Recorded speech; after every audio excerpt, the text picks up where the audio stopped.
Generation gap या नवीन चॅनलच्या पुढच्या भागामध्ये आपलं स्वागत आहे. मी संदीप सत्तेगिरी. मी हे एपिसोड 5-5 मिनिटाचेच करणार आहे, कारण आज फास्ट दुनियेमध्ये कुणाला 1-1 तासाचे व्हिडिओ ऐकण्याची अजिबात इच्छा नसते, तेवढा वेळही नसतो, तेवढे पेशन्सही नसतात. तर मुळात जनरेशन गॅप हा शब्दच आला कुठून? जनरेशन गॅपचं काय आहे महत्त्व म्हणण्यापेक्षा जनरेशन गॅप हा शब्द सोयीने यूज करतात का लोक? मागच्या ज्या पिढी आहेत, म्हणजे मी त्याला असं म्हणेन 50 ते 70च्या शतकात जन्मलेली लोक, किंवा 60 ते 70 म्हणा, 70 ते 90 आणि 90पासून पुढची पिढी, याला साधारण 3 जनरेशन आपण म्हणू. कारण ह्या 3 जनरेशननी विज्ञान शून्य असताना आणि विज्ञानाचा आज जो मोठा मोबाईल आणि मोबाईलपर्यंत जो प्रवास झाला आहे सोशल मीडियाचा, या सगळ्या पिढीतनंही 3 लोक गेलेले आहेत. काही जात आहेत. तर मला असं वाटतं काही पिढीतली लोक जनरेशन गॅप हे फक्त नाव देऊन मोकळे होतात, पण ते आजच्या पिढीला समजून घेण्याचा प्रयत्नच करत नाही आहेत. हे मला बऱ्याच ठिकाणी अनुभवलं. मी बऱ्याच ठिकाणी आज बाहेरच्या देशातही जाऊन आलो.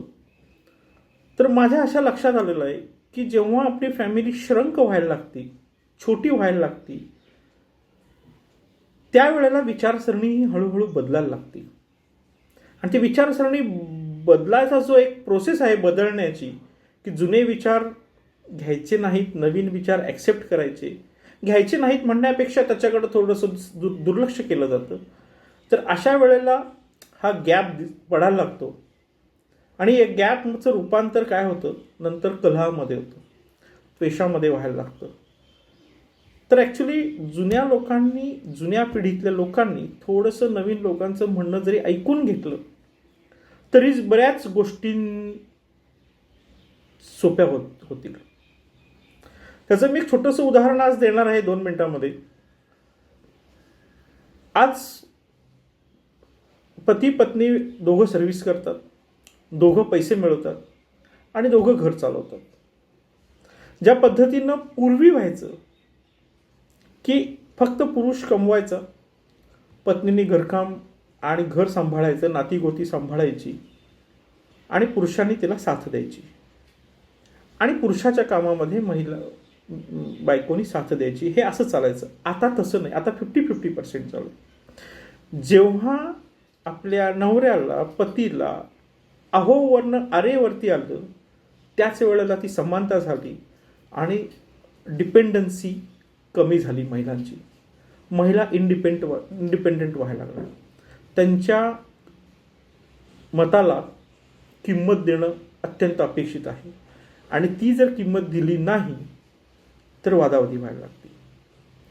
दोन्ही नवीन नवरा बायको असतील, त्यांच्यात इश्यू येत नाही, त्यांच्यात भांडणं होत नाहीत. विशेष म्हणतोय मी, होत असतील, होतातच. पण जुन्या पिढीतले लोक जर असतील घरामध्ये आणि त्यांचा जर निगेटिव्ह बोलत असतील सतत, निगेटिव्ह म्हणजे काय?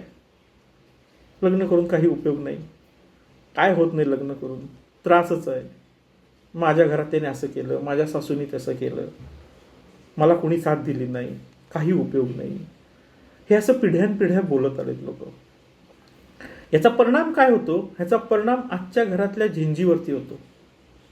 हे झेंजी म्हणतात की तुम्हाला जर एवढा त्रास तुम्ही सहन केलाय, ज्याच्यातनं तुम्हाला काही मिळालं नाही असं तुम्ही तोंडानं तुमच्या सांगताय, तर आम्ही ते काय करावं, का करावं?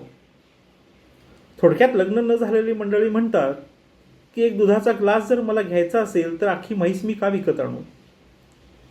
अशा प्रकारे नवीन विचार येतोय. तर मला अशी रिक्वेस्ट आहे की जे लोकांच्या घरामध्ये थोडेसे दुसऱ्या जनरेशनचे किंवा पहिल्या जनरेशनची लोक आहेत, त्या लोकांनी आपल्या ह्या बोलण्यावरती जर कंट्रोल केला, किंवा आपल्या बोलण्याचा परिणाम हा घरातल्या मुलांवरती डायरेक्टली इनडायरेक्टली व्हायला लागलाय असं जर वाटायला लागलं, तर असं बोलणंच थांबवलं पाहिजे. आणि हे जर बोलणं थांबवलं गेलं तर नक्कीच त्याचा प्रभावी उपयोग होईल की आमचं जीवन खूप आनंदी होतं, आम्ही आनंदमय वातावरणामध्ये जर जीवन काढलं.